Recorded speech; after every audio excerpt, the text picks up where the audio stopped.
Hello everyone and welcome to the second round of the bonus coverage of the 2019 MVP Open. Terry Miller, the disc golf guy, alongside Nate Doss. And Nate, stepping into the booth here. Give us a little action from the side. How you doing? Doing wonderful and great to be here. Let's get right to it. No waiting here on the Disc Golf Guys channel. Hole number one of the coolest holes of the entire disc golf tour. Out over the water off the tee, 835 feet. Plays down into the landing zone here. You want to avoid being in those trees because they're quite difficult to get out of if you get into them. And then a very difficult green, completely surrounded by out of bounds. Hole number one playing is the 7th most difficult hole today. Well, and what I would consider a not so great start by Paul McBeth. He comes into the second round 5 under, as we see the rest of the card has. He's a little bit off the pace, but we still have some bonus action. Yeah, being a 3-round tournament, it's important to get a good start at the MVP Open, but it's also important to not lose it in the first round. I don't think Paul's done that whatsoever. What a drive. Yeah, it seems like there's, not that I think he's affected much by nerves, but no problems there. And out of Iowa, we've got Wagner. You ever nervous on this hole, trying to make sure you clear that water? I mean, that's a full pull, isn't it? I've never been nervous that I'm going to go in the water, but I've been in the water many times. If the wind is up here, especially as a headwind, you can find the water very, very easily. Allen making the safe play off to the left. It is a Christmas tree farm here at the MVP Open, of course, and the trees on the left are a little shorter. And we see that this course has changed countless times throughout the years because of the harvesting of the Christmas trees. Vaino Makela? Is that how? Yeah. Are you going to roll with that, Nate? Makela. Yeah, okay. Let's do it. Sponsored by Team Prodigy. A young, up-and-coming superstar that we saw a lot of in 2019, and I think we're going to hear of for quite a few years. Absolutely. Getting it over just a bit. He's going to be down on that low right side, and there are a couple of bigger trees over there. Could be a difficult entry into the green.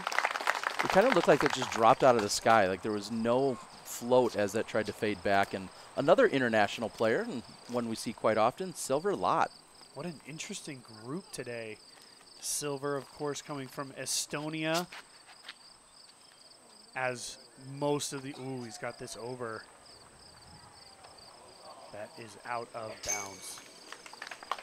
A little bit of a rough start. Scooter handing out the final instructions as Silver's going to move over to the drop zone. From the drop zone, you're pretty much just left to try to lay it up into a good position. Silver looks to be just a little right. You can see the entry to the pin there. There's not really a good chance to save your par once you go to that drop zone. Not on this particular hole anyway. Absolutely. Overhand there by Allen.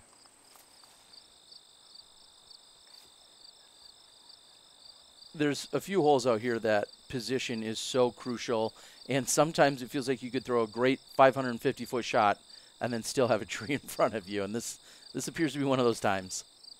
As I was saying, Vaino on that right side, and the trees are just a little bit bigger. Plus, with the pin being back right on the green, it's much easier to attack it from the left side.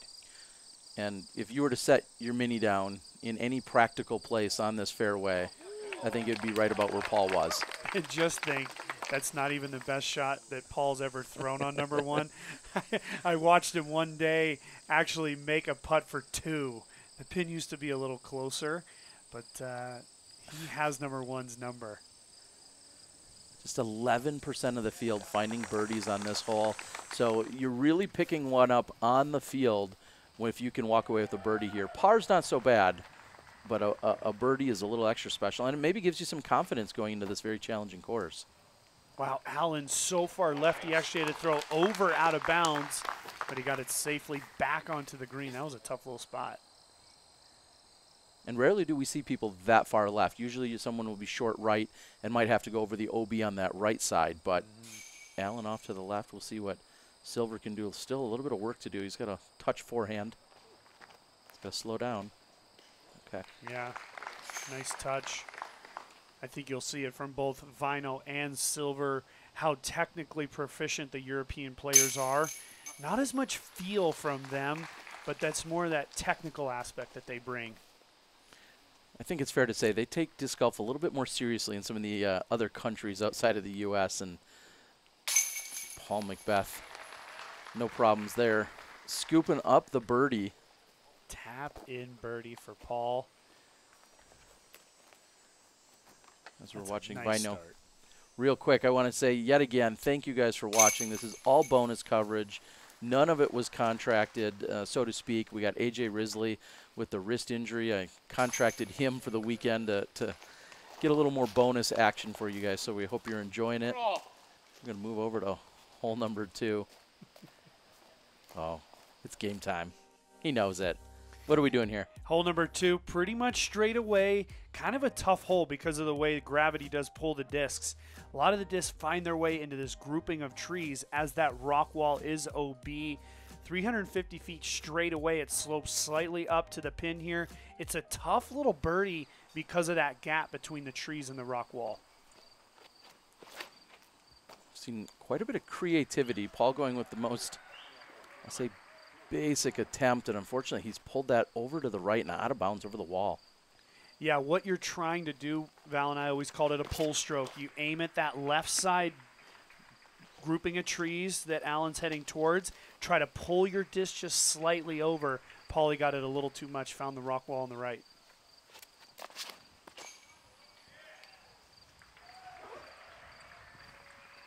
And the hyzer flip up, not enough flip to it.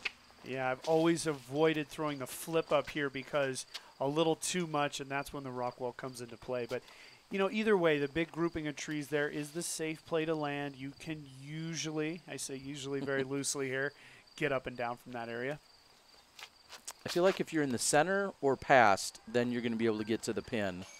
But if you're on the backside of that island of trees, you're in trouble, and that's a great shot by Silver. Yeah, here you go. Look at this. Long. He's on the left side, as you mentioned. Almost nothing. Great effort.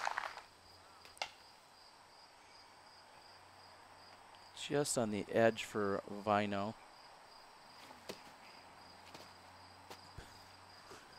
Completely out of view. Some serious air time for that. He's going to walk away with a par.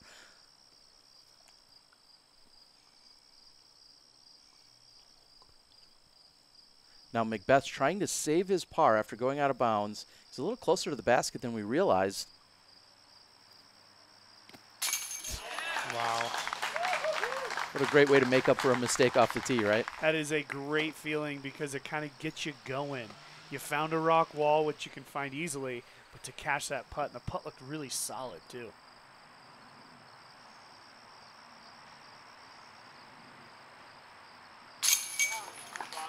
And Silver will erase the bogey that he found on hole number 1. Beautiful birdie for Silver. Hole number 2, not playing so difficult, kind of middle of the field challenge-wise. Pretty much a mix of birdies, pars, and bogeys. Seems to be a 66% of the field finding par here, so kind of right in that middle zone.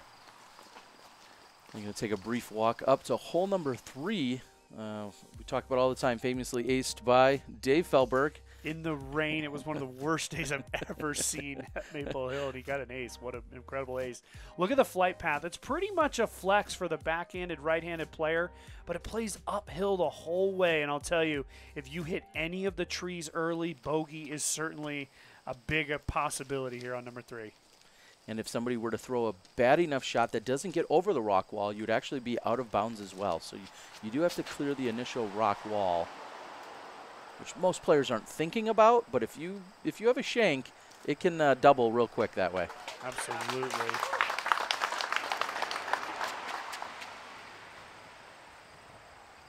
If you're a real literal person, you could say, well, no, the hole's dead straight. There's the pin. Yeah, it's you just need to work that flex a little bit to find yourself there. It really does set up well for a righty backhand flex shot. I couldn't really imagine throwing any other, either with any other hand or spin. Yeah, absolutely. In fact, we see most left-handed players go to the sidearm to try to work that angle. Paul got very lucky there to get through. Should have a very makeable up and in. Not enough turn. Can you keep pushing? Wow, he got through a ways too. For missing his line, he sure got plenty of distance there. He did.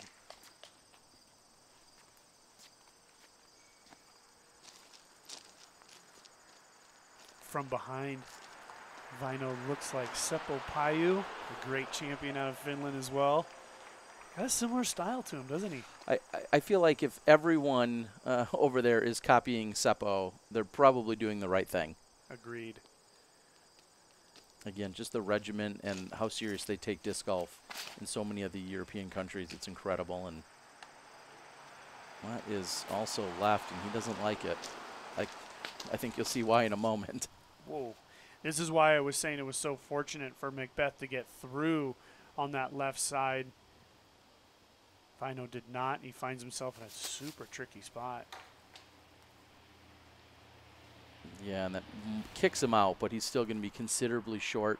For a lot of the other competitors, it looks like they should have relatively easy ups for their approaches here. Maybe a throw in.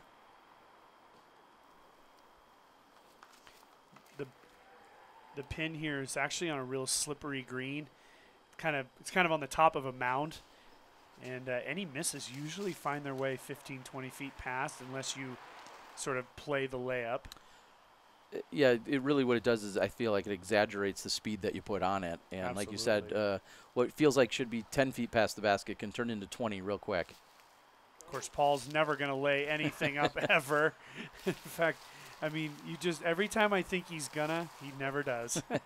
And we'll see that. Might have caught a little bit of an edge. We'll see if that rolled away at all on him.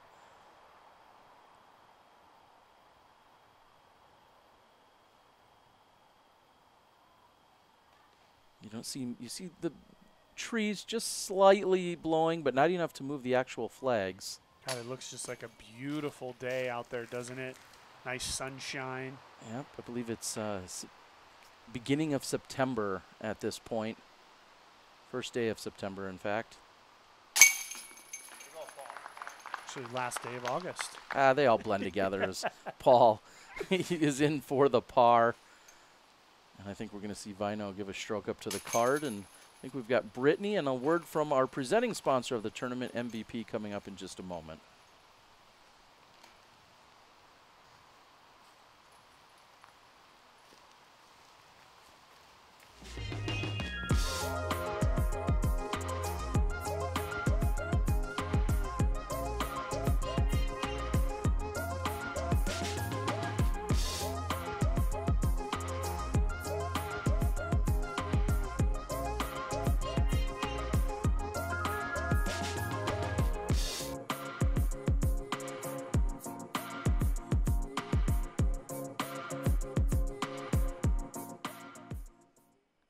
Quick little known fact as we move down hole 4, which is relatively short, not so easy, but 250 feet.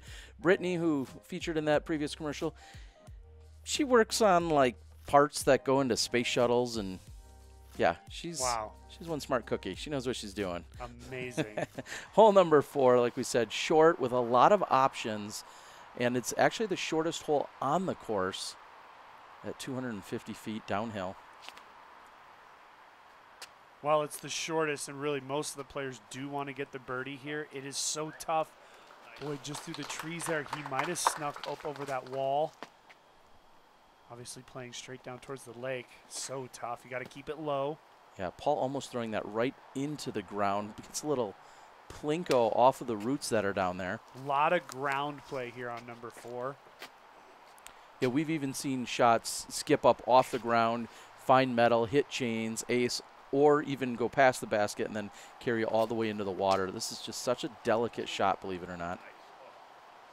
The biggest mistake you can make here on 4 is hitting one of the early trees and still having to throw that long, basically drive down to the pin.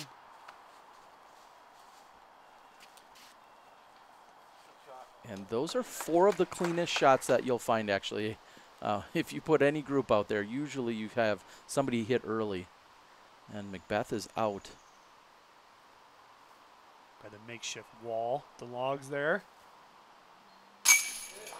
Wow, his putt looks pretty good. I mean, the 1 on 2 and now the 1 on 4.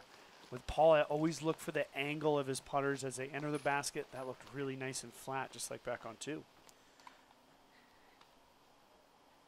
And Silver did stay in bounds. I think he caught something at the very last little bit of the flight there, so that kept him from going in the water, as the wall might have helped as well. But he's going to clean up for birdie. 28% of the field today getting that birdie here on number 4. And this group's 1 putt away from a star frame. I think we have some kind of celebration for that. I'm not sure what it is, but we should come up with one. Absolutely. And the park job by Vaino, and no more than a 30 or 40-foot walk, and we're going to be on to the very iconic hole number 5. And you see the tee off there. Yeah, this is a hole that dreams are made of, and they're not good ones either. They're usually nightmares, huh? You got to go out over the water if you got any guts at all, and you got to bring it back. You really have to commit here on number 5, only 285 feet. But the thing is once the disc is out over the water, the air changes. So you got to really commit to that throw. And the spike forehand by Silver, that looked good right out of his hand. Fully committed, like you said, plenty of power. Might not be parked, but he is definitely on the green looking at a birdie. The only thing any of these players are looking for is a green flag up there, right there. There it is. Well, green board, I guess. McBeth also inbounds. This is when it gets tough, throwing Yeah. the backhand. Anytime you're looking at this turnover, like you said, you have to have the right angle, and that looked gorgeous coming out of his hand. We're back to a forehand. Sometimes what can happen when the players try to overcorrect and go too far to the right, there's a whole stand of trees there, and you can even take bad kicks. Oh, my goodness. Speaking of kicks, but you can take bad kicks and actually go out of bounds. Wow, and that is not common, is to see somebody not make it out of the gap. Usually they may hit a tree and then it filters into the water for the OB stroke, but he actually stayed in bounds. Wow. And we'll have to see just how clean that was. In round 1, we saw it, and this is for his par save. What a par. Yeah. I was about to say, in round 1, we saw Nate Heinold go up the gut. He was really the only player that went the safe route on the right side, and he penetrated almost all the way up to the pin. So that requires an accurate shot.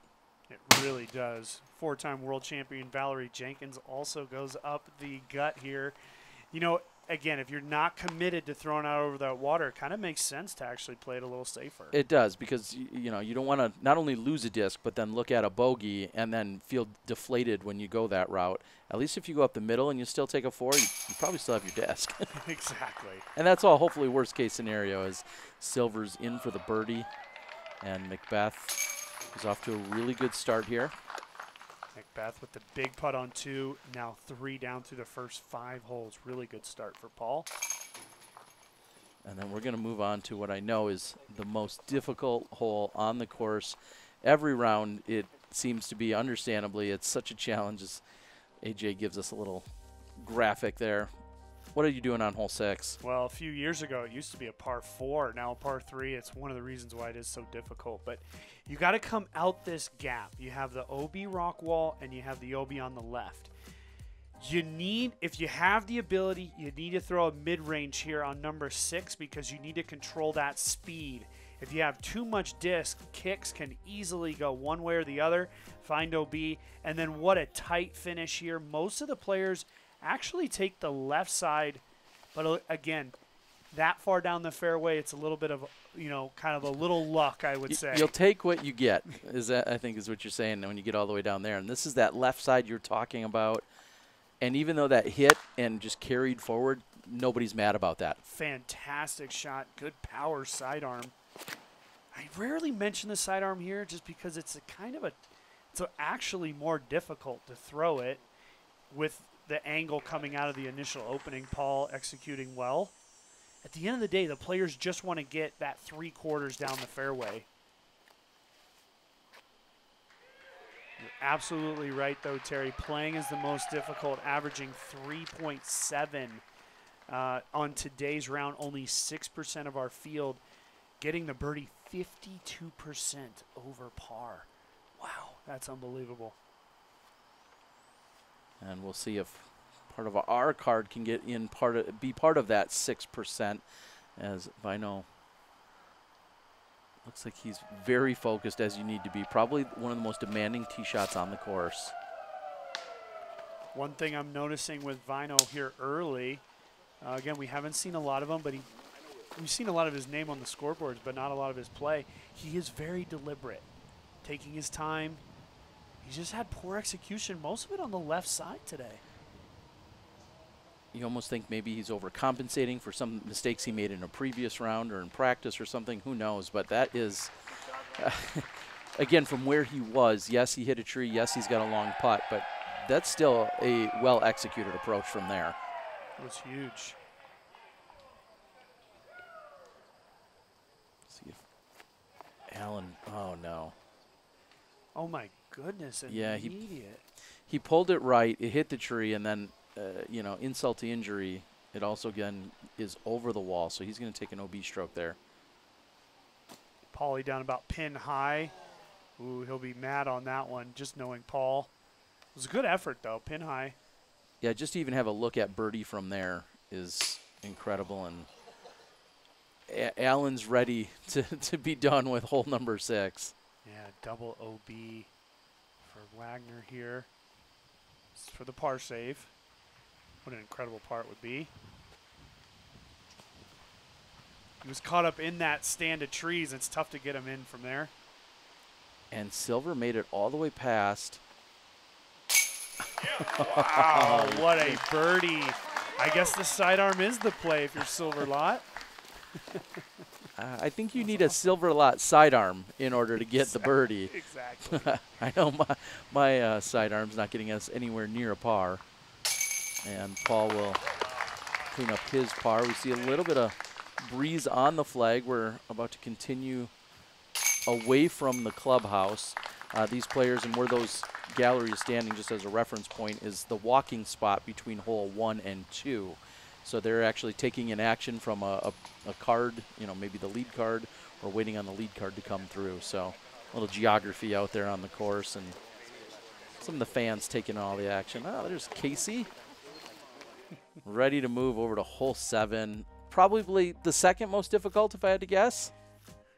You are correct, Terry, playing as the most second difficult here in our second round. 370 feet. The distance isn't the issue. It's the flight line. There's really just no comfortable way for a backhanded right-handed player, and for that matter, a sidearm player, to get through those trees. And again, at the end, it's a little bit of luck.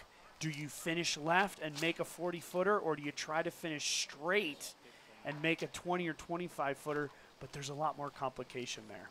And Silver hits on the left side, and it kicks down and to the right.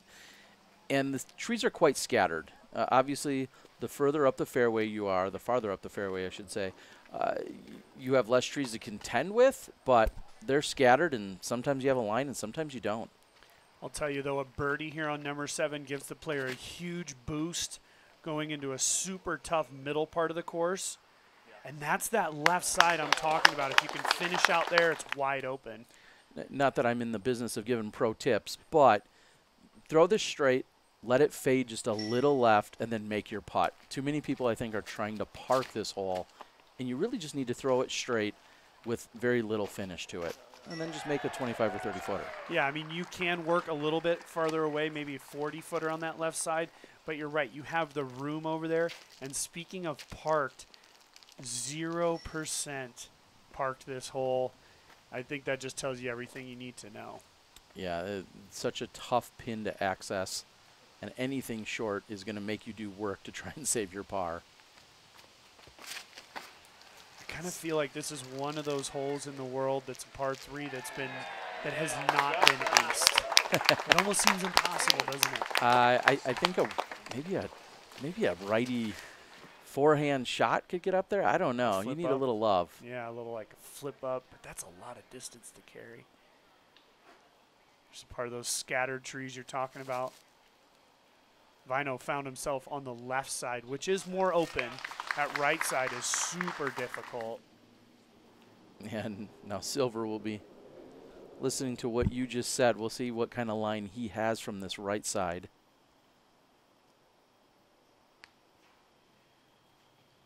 And he must have had an alley, or he made something work there, but it looks like he's at least on the dance floor. And this is exactly what I'm talking about. No, it's certainly not an easy putt, but he's put himself maybe just outside circle's edge. I think we see McBeth's disc up there as well. Yeah, Here's where you can Paulie's cash right in the there. bonus. Yeah, this would be huge. Yeah, I mean, it's, you know, he's 40 out. He's 40 plus out. That's kind of the big difference, isn't it, between some of the top players and even some of our really good players, is that ability to step up and make that 40-footer. You know, we see McBeth and Wysocki do that so often.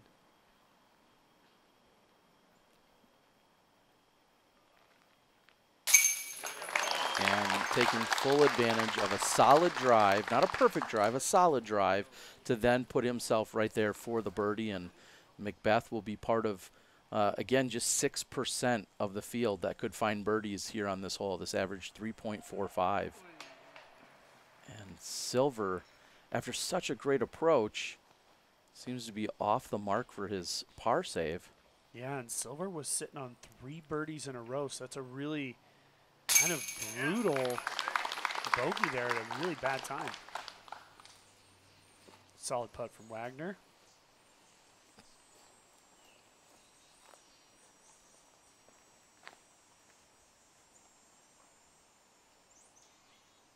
We'll see if Silver can maintain focus and he comes back. No problems there. You're going to let your emotions get the best of you and all of a sudden turn your bogey putt into a double bogey somehow.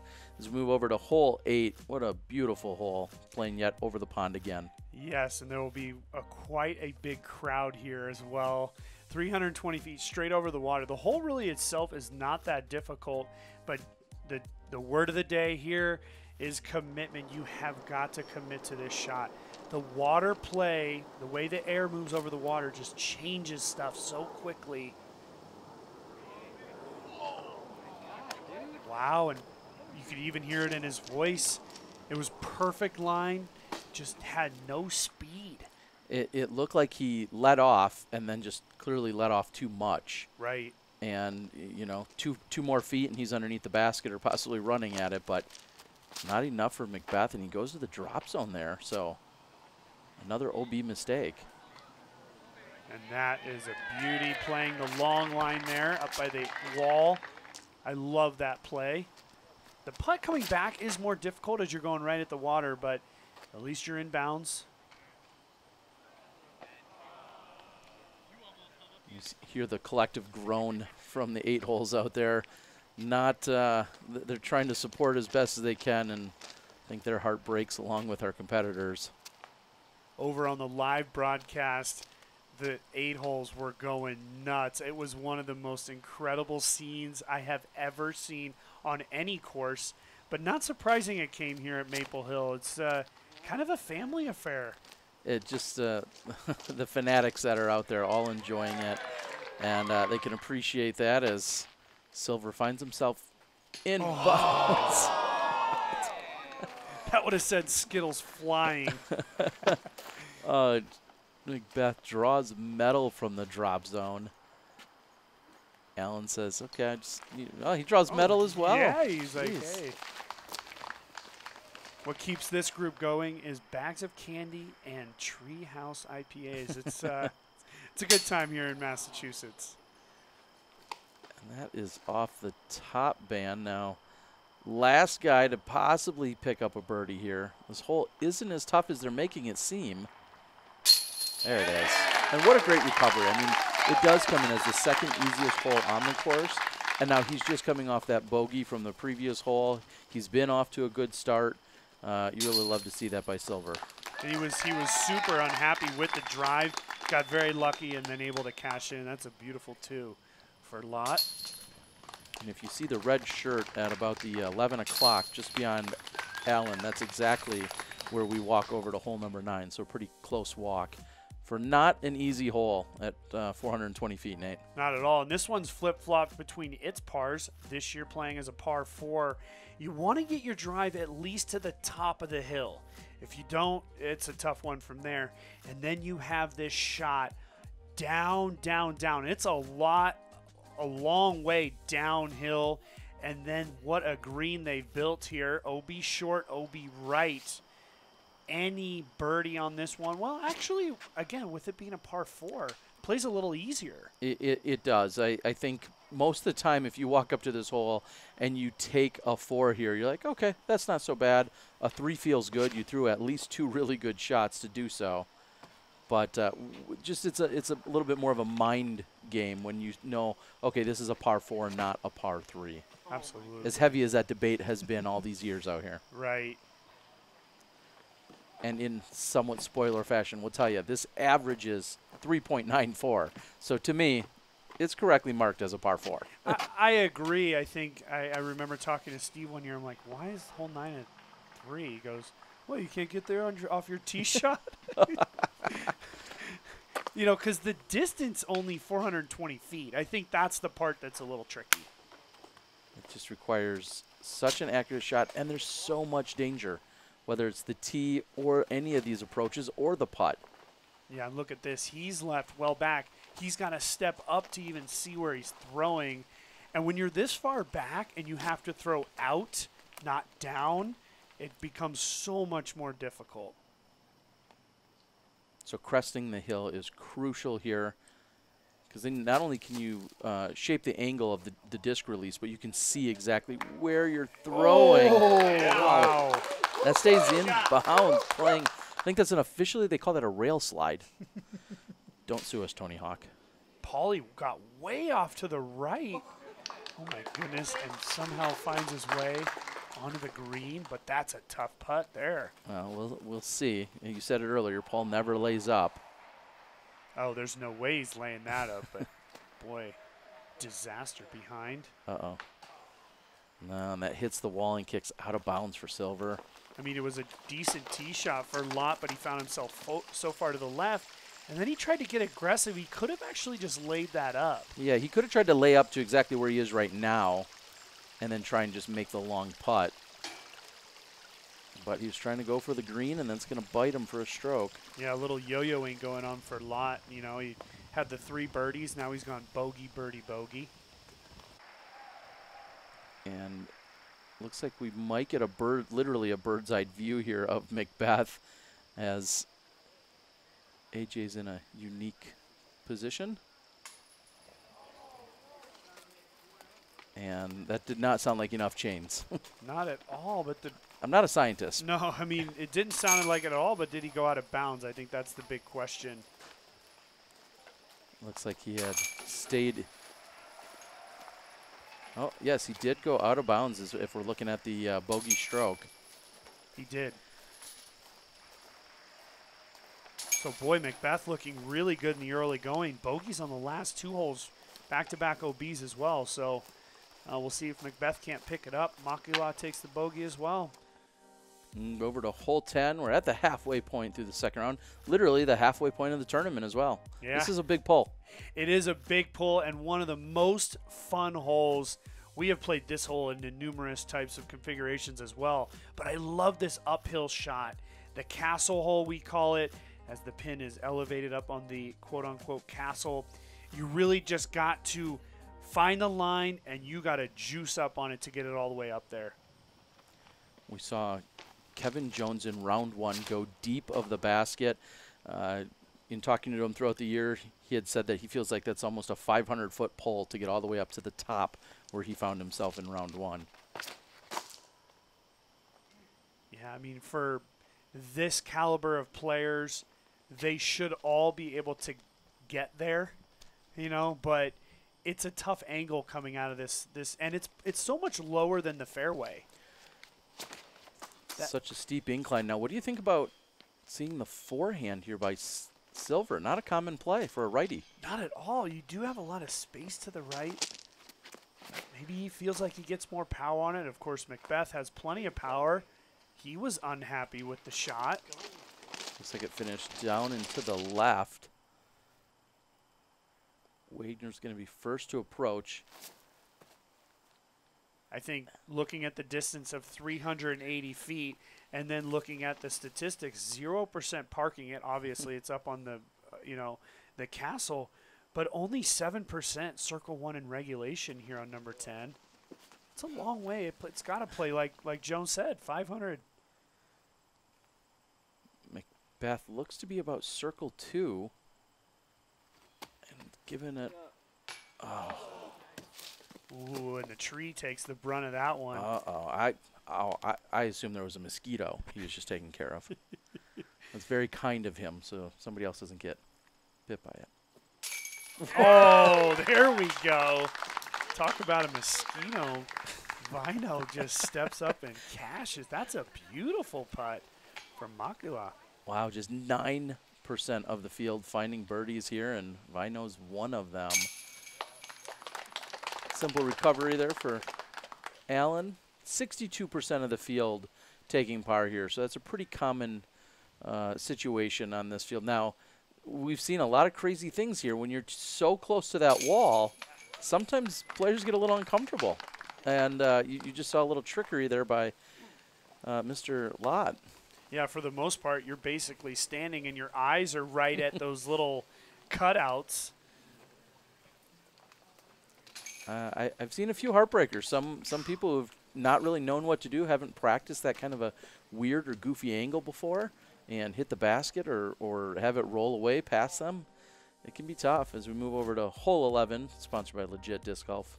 Iconic hole number 11. This is where you really get to see the tree farm.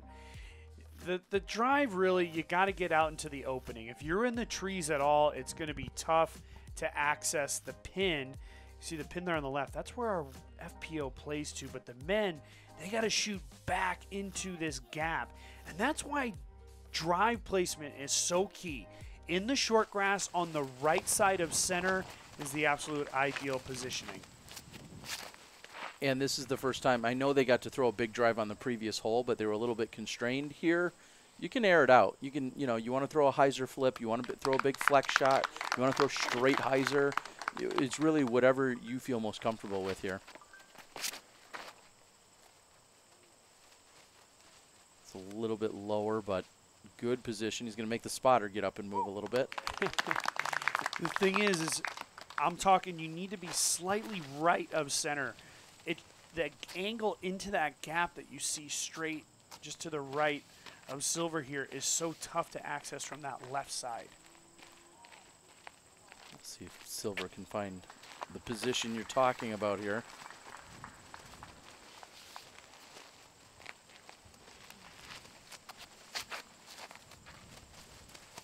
With a name like Silver, you have to be every bit as cool as Silver Latt really is. I mean, oh, man. Could you imagine having named Silver and then being like an adult? Like, no.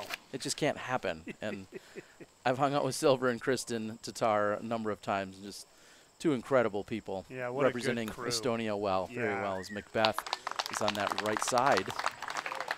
Doesn't it feel like with the first round that McBeth had and now the frustration on the last few holes that it's kind of now or never for Paul?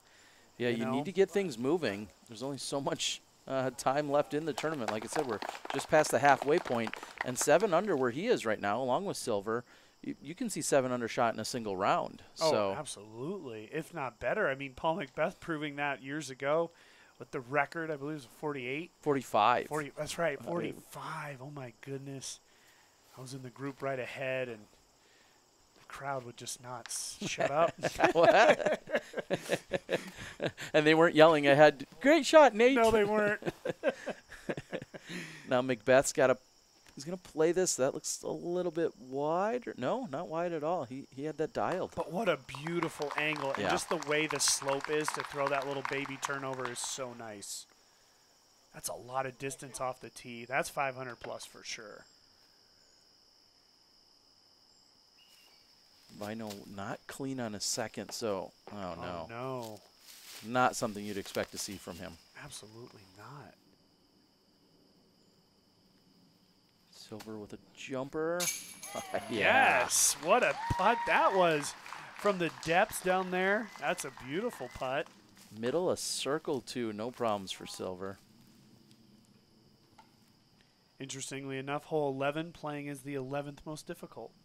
That's good stuff. Oh, that's a solid putt. Wow, what a save. Yeah, I was just thinking he threw 2 less than stellar shots, but still was able to walk away with the par. So great focus and concentration. Allen's going to pick up a birdie. He'd like to get things at least back to where he started. This whole card starting at 5 under for the after the first round. You wonder if a guy like Wagner is affected by playing with Paul McBeth. You know, he's not really a tour guy, but it's got to be exciting for him. Yeah, certainly, and maybe not quite as much pressure because they're a few cards back right now, but still, he's playing with some of the best, including 2 of our international superstars as we take a look at hole number 12 at 650 feet. Wow, 650 feet. The tee shot, you want to get up onto the hill. You got to get it at least to this area right here to attack this hole. Then the issue is, don't mind that basket, the issue is how steep it is here on number 12, playing downhill the whole way, and it's a very quick green. That's why getting your tee shot to a point where you can throw downhill is so important.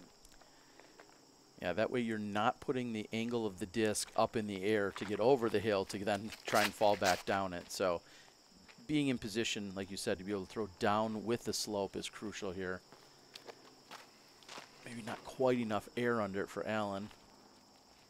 Looks like Silver's going to the forehand again. Boy, Silver just gets, it's a whole body movement for him on that. It's a good pop. Oh, what a bad kick. Well, yeah. Ground play. Yeah, he would have loved to skip. That's what you're saying? Right. If that would have skipped up into the right 20 feet, he would have been golden. And I keep saying how important it is to get to that upper level to where you're looking. That is really tough to do. I mean, it's a 450 plus to the right with gravity pulling everything to the left. It's a tough one. McBeth going with the flip up. What a view. Nice catch, AJ. That was a beautiful flight line there for McBeth. Should be in a beautiful spot. Yeah, he may have even crested the hill and started pushing down it. Good point, yeah. That's about as ideal as it gets, right? To get over that ridge line, something I've never done. Not in this life, anyways. We'll see. That's got... Oh, that looks good, too. I like the placement. The question is, how much distance does he have on it? But the placement looked great. Yeah, good point.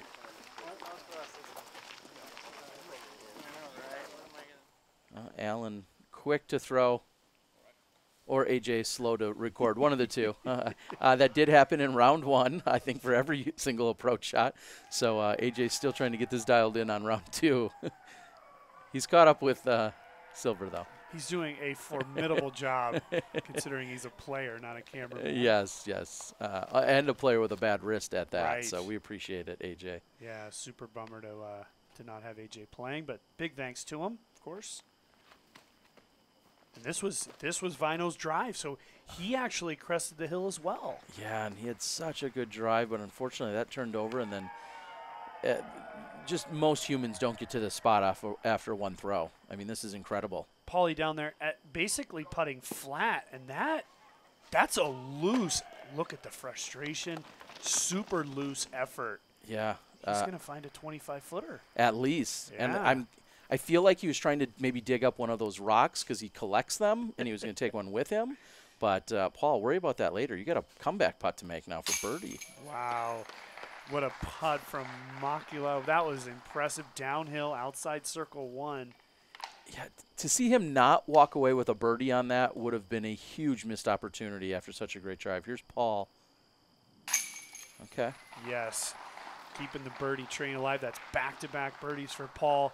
Maybe Paul's building a rock wall at his home in Virginia with rocks from around the country. Okay, okay. Gets permission from Steve Dodge to borrow a few from here. They've got plenty. The history, I love it. And Allen's off the top. Silver's just going to tap in. Now Silver for his par. And they're going to walk back up the hill to the next hole, hole number 13. And this one's just beautiful. It is such a cool hole, especially when you get to see it fly. 405 feet. It's no more than a mid-range. some of our players going way up and over the top. We'll see if anybody tries it today. But really, you want to control a mid-range down here.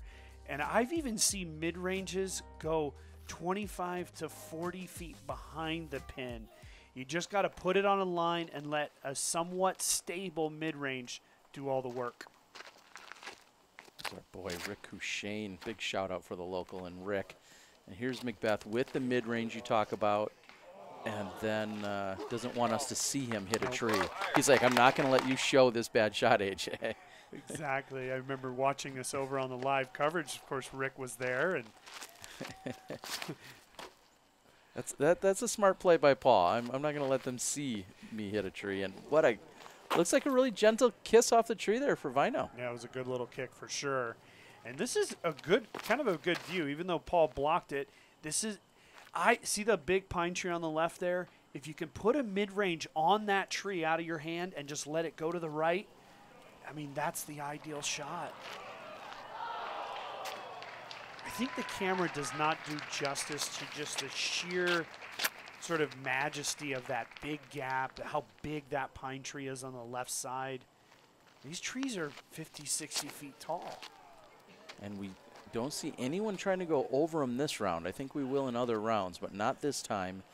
And not sure if that really hooked up at the end or not.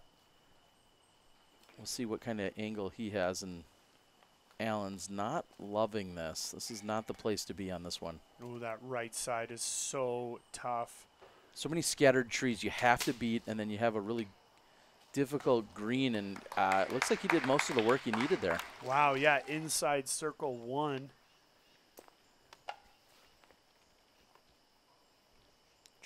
Tricky putt here. Yeah, here's where you can't get too greedy. Okay, he does touch it, but sometimes you're in a position like that, you have 60, 70 feet, you're like, oh, I'd love the bonus, birdie putt, and then all of a sudden you pull it too much and you hit a tree. Oh my goodness, Paulie wanted that one so bad. That'll end Paul's mini streak. He was on back-to-back birdies there. Silver, high. A little high and tight on that right side. Not enough to pull it down. It looked good right out of his hand, though. I think he was expecting that one to drop in. Solid putt. Good save.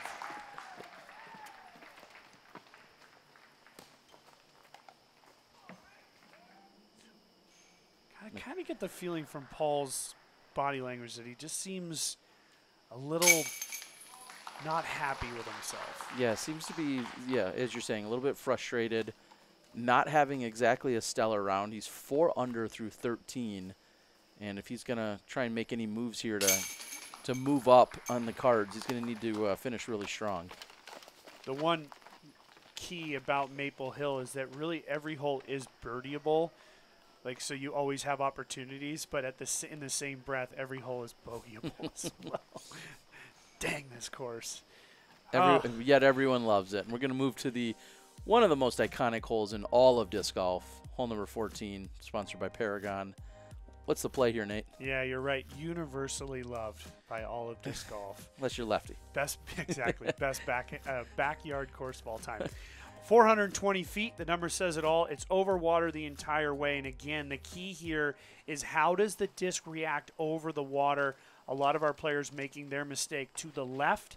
But if you have the guts, you can go right at the pin. Look at McBeth. This is look to be wide right. Oh my goodness. And then it stops for him, which is maybe the best part of that shot. Usually when something's coming in hot right near that green, it's got a propensity to just skip off and fly 40 or 50 feet away.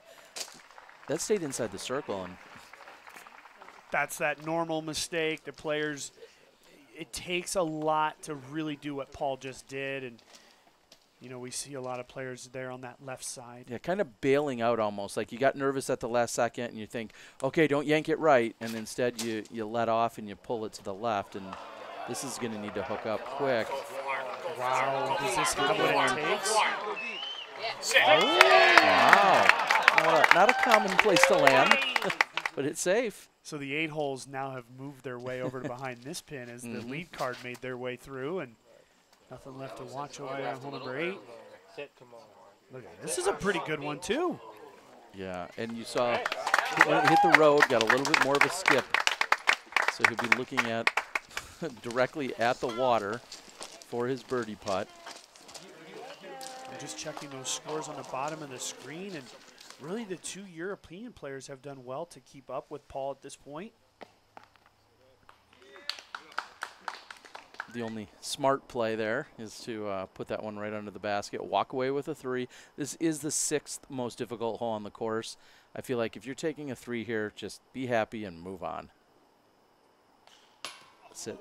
Okay. And I think kind of what I was just saying, I think it kind of goes to that. Every hole's birdieable, but every hole's bogeyable. And there's some that you just kind of say, I'll take the par and go to the next one. I think anywhere where you could lose your main high-speed driver, it's a good one to just get a par on. Well, or lose your putter. Wait, that's true. Once you get to the basket as well. Absolutely. And McBeth, wow. Huge. That is great. Like I said, 6th most difficult, averages a 1/3 of a stroke over par. So picking one up here is huge. And we'll see the rest of his cards. They're all going to be tapping in. So overall, to watch this card play 1 under is still very impressive. It's awesome. Yeah, it's really, really good.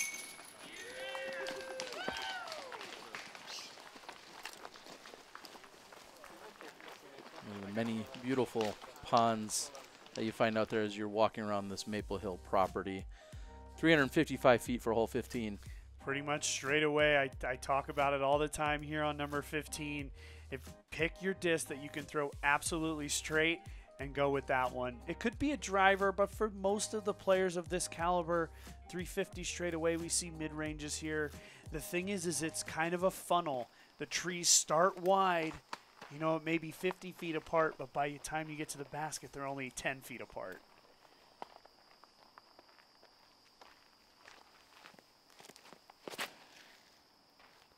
Oh, I love this play, starting it a little on the left side with a somewhat stable mid. Oh, park job. Nice shot by McBeth. McBeth sometimes goes old school. That might have been a typhoon or an eclipse by him. Okay, maybe not. And Vaino, I'm not sure that's the line he was aiming for, but it just might pan out. Oh, I think it got through a lot, really, more than it could have. But, you know, the right side is a little softer than the left side. Alan's saying, no, the left side's pretty soft, too. Look at the grin says it all. He got away with one. He stopped by the lotto machine just before he went to hole 17 and pulled for some numbers. That was as lucky as it gets there. Not only did you not cut it out, but you actually left it. There's no cuts here. Absolutely not. Our Patreon subscribers are making this coverage happen as Silvers flips up a little more stability, but he doesn't hit a tree. So he's got this putt here. Looks to be about the middle of circle 2. Solid effort. Yeah. Boy, Vaino goes to that sidearm more than I thought. It's great to see him play here in this round. He's got a birdie look and no problem. Yeah, that's Makela. He's keeping pace. It's going to move him to 9 under, I believe. No, he just went to 8, okay, I think, with sorry. that. Yep. Okay. Yeah, yep. and him and Silver, and like you said, just 2 off of McBeth. And Wagner's going to pick one back up. One of the most unlikely birdies, in his words, not mine. Boy, Paulie actually, he might have taken a little late ground play here. A little bit obstructed there. Coming back at the basket. Okay. I'm surprised to see him over there. I mean, the drive looks so beautiful. But there are some logs there. It can kick and kind of possibly get up on edge, roll, and bounce around. Anything could happen, but we're going to move over to hole number 16. These guys have just 3 holes left to play. And what were you saying about throwing a disc straight on the previous hole? The big difference here, look at the number at the top left of your screen, 530 feet. Yes, it does play slightly downhill. We won't avoid that idea, but 530 feet straight away. The right side, you can fly it, but it's a lot more difficult. You want to avoid hitting early because the left side, you can find OB. There's a lake on the left side. But either way, you got to pick a high-speed driver and throw it dead straight. Come on now. Miss. Little on the right. Gets through. Are you kidding? All right, so it looked good out of his hands. It looked good 3/4 of the way, and then he just kind of skirted around a tree or two. You know, takes all kinds, T-Dog. Wow, he's going with a lot of hyzer. Looks like it flipped up a little, and he got a good kick. Okay. I mean, it was a long way before he hit a tree, and then when it did, it didn't kick him hard left, and that would be the one huge thing to worry about. There is an OB line over there on that left side. This is Allen. Also, but kicking left. I'll say it almost feels inevitable. You're going to hit a tree on this hole. You just hope it's in the last, we'll say, 1/4 or 1/3 of the hole, because then your approach is relatively easy. I'm hoping Silver can prove me right with that. That's kind of the key here at Maple Hill is, you know, attacking that first 3/4 of the hole. And, you know, if you can get 3/4 of the way down the fairway on most holes, you're going to play a pretty good round. Oh, that's a little weak. Yeah, and there's not only did he throw it low, but he definitely is not getting any skip from those mounds and this kind of low-lying, almost swampy-ish type area. It's usually really wet where he is. Yeah, you're right. This is the wettest area. You can see all those, boards Planks, going yep. across. You got to walk through those. Allen to save his par. Oh, I was urging that one to the left. You can see how frustrated he is. Hanging out around even par, maybe 1 over for the round. Actually, he is 1 over for the round currently. Silver not able to get up and down as well. And Paul, I think, took a nap and then got up and ate a sandwich, and he finally gets to throw his second shot and just parked. Yeah, that's a huge birdie. Not only does he get the birdie on a tough hole, he's now strung 3 in a row. So kind of doing what we talked about. He's kind of picked it up here towards the end of the round. See if he can carry some of the momentum that he's going to need for a strong finish. Yeah, it's kind of an interesting finish here as we're going to see these guys just tap in. 17 is the easiest hole in the course, and then 18 plays is one of the most difficult. So it's kind of a must get and then a survive. And then a hold on. Yeah. Yeah, exactly. Yeah. And they're going to walk up the hillside, and we're going to catch up with them and move over here to hole 17. You just said one of the easier holes statistically at 650 feet. Yeah, the reason is just 650. It's not a long distance, but the players kind of have a full drive ahead of them. They're going to throw it as hard as they can. They have to avoid going too tight to the right or too deep to the left. But if they find this gap, it's just about 120 to 150 feet in to an elevated basket with a slope behind. But the ground play is very favorable for the players here. Yeah, the wood chips seem to be quite consistent for our players as they're coming in. And that's a huge pull by McBeth.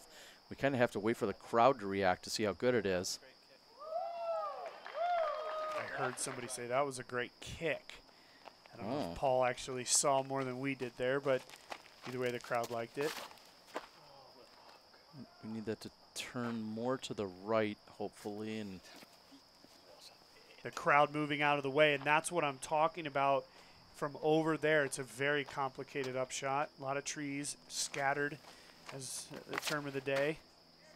Let's see if Allen's can flip. Otherwise, that's going to be in a nearly identical place. Maybe even maybe a little worse, actually. We'll see if the angle he has coming into that green. That's so crucial here. Yeah, did he even get past all the pine trees? Boy, going back to that sidearm, Silver with a power sidearm should be in a good spot to attack here. Oh, Allen actually found a decent spot. He's actually in the open, and he's looking straight away at the rest of the fairway. So although he didn't go as far as Vaino, his positioning is actually better. So here's one of those situations where it's not just about the distance. And you can just barely see the top of the flag. And you see this is a much sharper hyzer for Vaino. It Still is. attackable, but sharper. Yeah, he stayed short of the trees. That's the key here. Good execution. Crowd likes it. And it would be kind of a shame for any of our players, you know, at this point in the tournament, to go into one of the easier holes, the easiest hole of the day, and to not get it. Yeah, and now Look at McBeth this. actually, the huge crush, is looking at an eagle He's pin high. with a death putt. My God. Oh, this could pick up 2 more strokes from McBeth.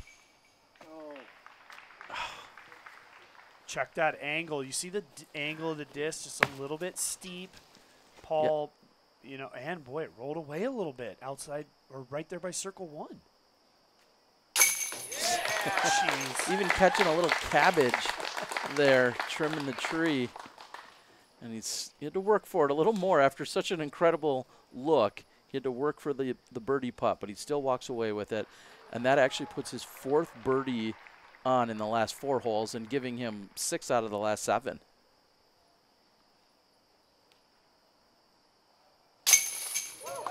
I feel like it was just a few holes ago. We're like, this kind of seems like a pretty blasé round, and now here he is, 8 under for the round going into the final hole. Right.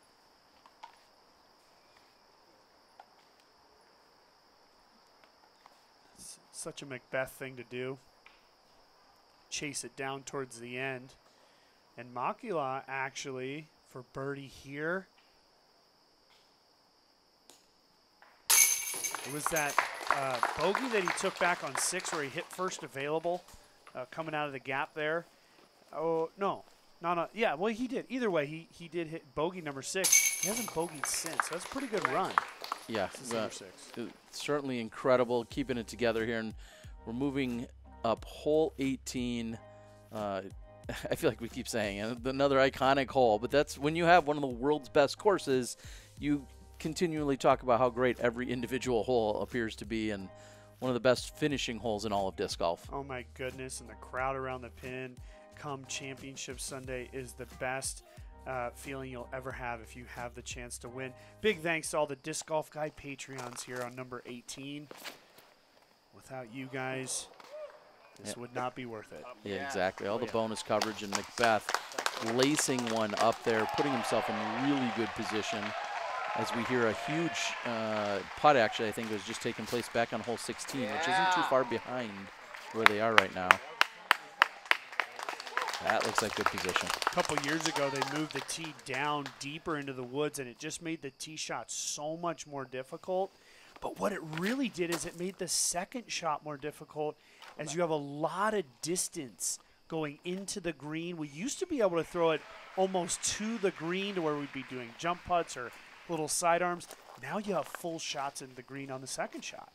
Yeah, I've seen 4 or 5 different tee pads for this hole, and every time it's gotten tougher and tougher, and now we are down here for this latest version.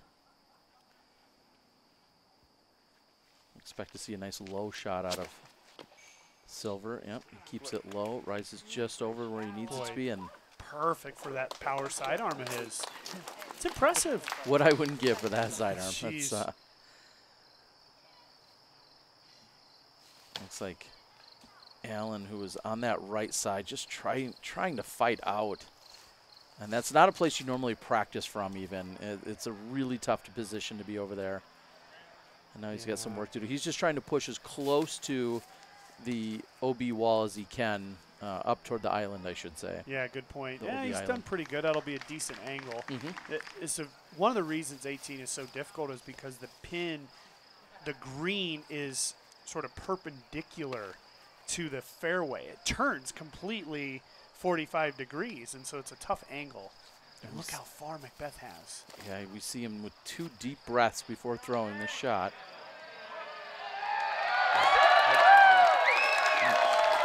It's a high-speed disc on a sidearm to a tiny green. It's an impressive shot. Just the right amount of both angle and speed to stick it onto this little postage stamp green, and Vaino wants to do the same. Way inside.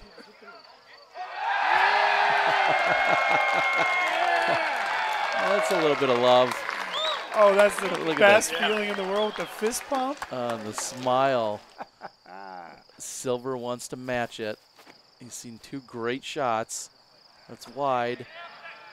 Oh, no. That was wide and then carried behind the rock wall, so he's going to be out of bounds. I just hope the folks at home realize how tough that shot is. And you have the crowd. This is one of the best crowds of the entire year. We talked about it earlier. Like I said, come Championship Sunday, it's the best feeling in the world when you get to raise that trophy. As you've done, Nate, and we're going to start closing things out. We'll see what Silver can save it. Oh, just touches the front of the basket. A little bit frustrated. He's looking at a 2-under for the round. And I got to thank Gatekeeper, of course, working on the drone previews with part of the Disc Golf Pro Tour, MVP, your title sponsor, all of my Disc Golf Guy patrons, along with Sandy Point Resort and Disc Golf Ranch, and AJ Risley, who's out there working the camera. Such an incredible staff and crew at this event. Nate, thanks for joining us. Looking forward to the 2020 version of the MVP Open coming up here in September of 2020. Can't wait. Thanks, T-Dog. Hi, Kristen. And that's the lost and found. So again, here is how we're looking after 2 rounds. Like, share, subscribe, leave a comment in the comment section below for your chance to win something.